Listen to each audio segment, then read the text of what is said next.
na dem.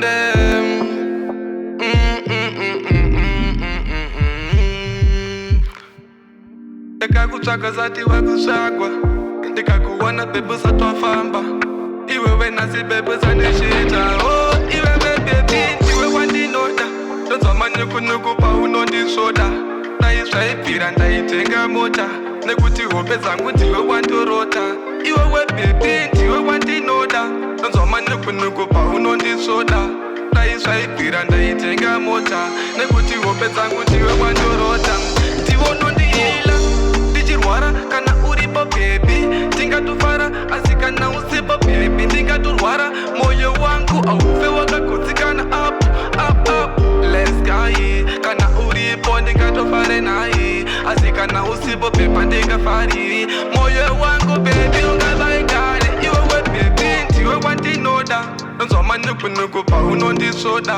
Dai zvaibvira ndaitenga mota, nekuti hope dzangu ndiwe wandorota. Iwewe bebi ndiwe wandinoda, ndonzwa manyukunyuku paunondisvoda. Dai zvaibvira ndaitenga mota, nekuti hope dzangu ndiwe wandorota.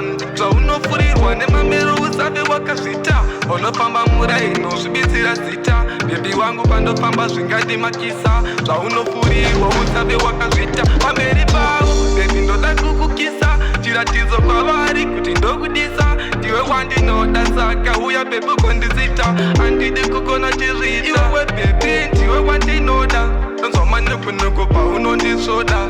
Dai zvaibvira ndaitenga mota, nekuti hope dzangu ndiwe wandorota.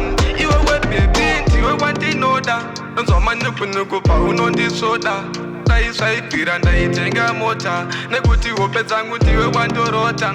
Ndinorangarirawo paya pakangotanga gore, pandakati bebi chireka ndikutore. Kumba kwenyu bebi ndonobvisa matora, chisviro changu kuti ndikurore. Vanotaura siya vauongorore, chandinoziva bebi kuti havakutore. Patinodanana bebi havatimise, murudo bebi havangatirambidze. No